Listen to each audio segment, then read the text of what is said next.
नागपूरमध्ये निष्काळजीपणाचा बळी. Electric current लागून एका निष्पाप कामगाराचा मृत्यू. सार्वजनिक ठिकाणी उघड्या केबल्सचा धोका पुन्हा समोर. नागपूरच्या गिट्टी खदान परिसरात एक दुर्दैवी घटना घडली आहे. इलेक्ट्रिक करंट लागल्याने एका व्यक्तीचा मृत्यू झाला आहे. मृत व्यक्तीचं नाव महेंद्र निळखंड कामठे, वय 48 वर्ष असून ते वाडी परिसरातील रहिवासी होते. मिळालेल्या माहितीनुसार जय विघ्नहर्ता कॉलनी गंगानगर येथील आठवडी बाजाराच्या मोकळ्या जागेत ते फुटपाथवर बसून काम करीत होते.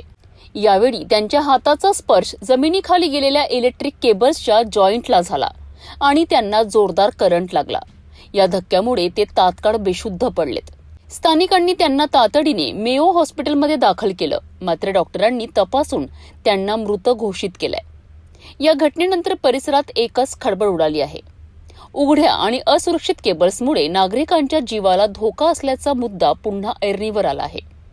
या प्रकरणी गिट्टी खदान पोलीस ठाण्यात अकस्मात मृत्यूची नोंद करण्यात आली असून पोलीस पुढील तपास करीत आहेत. एक छोटासा निष्काळजीपणा आणि एका कुटुंबाचा आधार कायमचा हिरावला. अशा घटना थांबणार कधी, हा मोठा प्रश्न आता प्रशासनासमोर उभा आहे.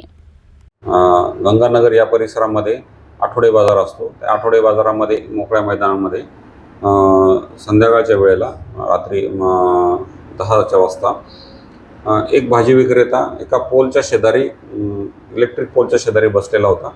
तर त्याचा जे इलेक्ट्रिक पोलची जी वायर आहे ती जमिनीत गेलेली होती. तिथे त्याचा हात त्या वायरला लागल्यामुळे त्याला तिथे झटका बसला आणि तो बेशुद्ध झाला. ते बेशुद्ध झाल्यानंतर आमची टीम तिथे पोलीस पोचले आणि त्याला तात्काळ आपण हॉस्पिटलमध्ये पोचवले असता डॉक्टरांनी त्याला मयत घोषित केलेले आहे. अशा प्रकारची ही घटना घडलेली आहे आणि आपण त्याबद्दल पोलीस स्टेशनला मार्ग दाखल केलेला आहे.